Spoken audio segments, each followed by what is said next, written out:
Parshas Tetzaveh, our sacred place.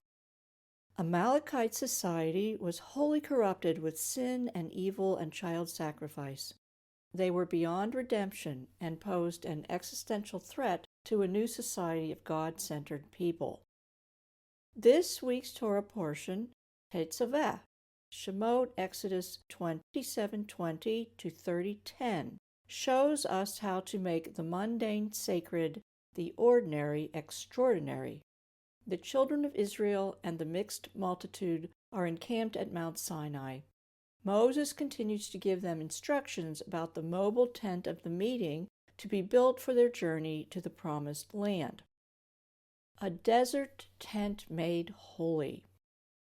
The portion opens as God tells Moses to command the children of Israel to crush olive oil every day and bring it to the priests to fuel an ever-burning candelabra that will sit in front of the curtain, behind which is the Holy of Holies area housing the Ark of the Covenant.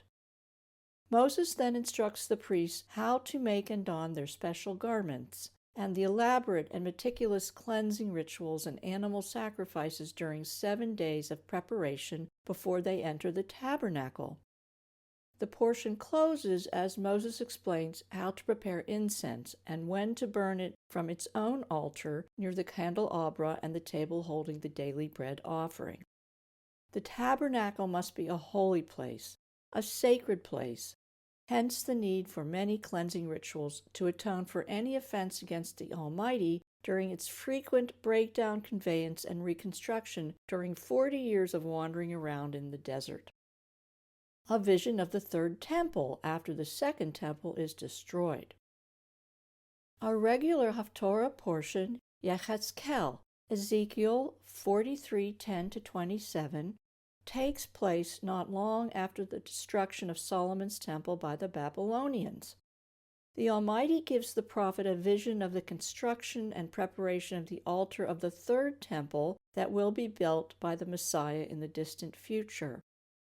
Ezekiel shares his prophecy with the exiled Jews, hoping that his vision will encourage them to reflect on the causes of the catastrophic loss of their cultural center, to correct them and prepare for a bright future. Purim, the Amalekite king, and Haman.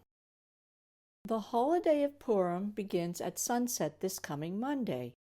During Purim, we celebrate the miraculous escape of the Jewish people living in Persia from a serious genocide conceived by an enemy of the Jews named Haman, a descendant of the Amalekite king Agag. The threat is very real because at this time in history, 479 BCE, almost all the Jews in the world live in the Persian Empire. Because of Purim, we have an extra Torah reading and an alternative Haftorah reading this week. The extra Torah portion is Parshas Zachor, Devarim, Deuteronomy 25:17-19. Zachor means to remember. In our extra reading, God tells the Israelites to remember Amalek's attack on them during their march out of Egypt, and how they must obliterate this enemy when they settle in the Holy Land. The special Haftorah portion this week, 1 Shmuel, Samuel 15:2-34, tells of events approximately 500 years before the Purim story takes place. The prophet Samuel receives divine instructions to command King Saul to wage a deadly war against the Amalekites. Saul's army must slay every person and beast. Saul disobeys orders. We surmise that he doesn't kill every Amalekite because Haman shows up 500 years later. Also, Saul captures King Agag alive and parades him around, and he spares the best livestock for personal gain.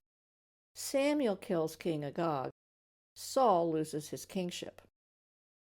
Many interpretations of this narrative attempt to explain how and why the Almighty orders the annihilation of a whole society.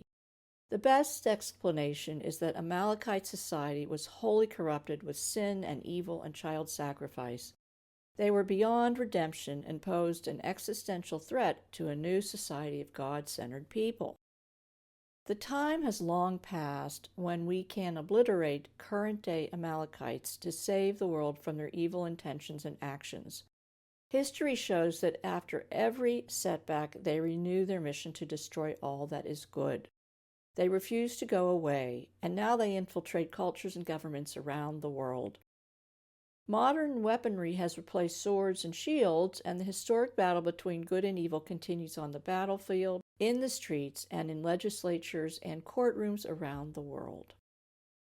While military strategists and policymakers attempt to obliterate the enemy that refuses to go away, we can make real progress in the fight against evil by transforming our own lives from mundane to sacred. We can start with how we perceive life and teach others to see innocent life as extraordinary, a gift so precious that it deserves all that we have to defend it. As I've said many times, peace begins in the womb. Why bother to walk the path of God-centeredness in a depraved world? Because the human soul longs to rest in the holiness and peace of God. As the psalmist sings, "Thy testimonies are very sure. Holiness becometh thy house, O Lord, forevermore." Psalm 93:5. Please share this post on your social media to amplify our message in this troubled world. Thank you. May there be abundant peace from heaven and good life upon us and upon all Israel. Amen. Cecily Routman is the founder and president of the Jewish Pro-Life Foundation. She opposes abortion homicide in general and among Jews in particular, and laments secular policy making in Israel that results in loss of Jewish life and delays the Messianic redemption. Cecily envisions a Torah-based Holy Land of Israel and a world that respects the life of every human being from conception.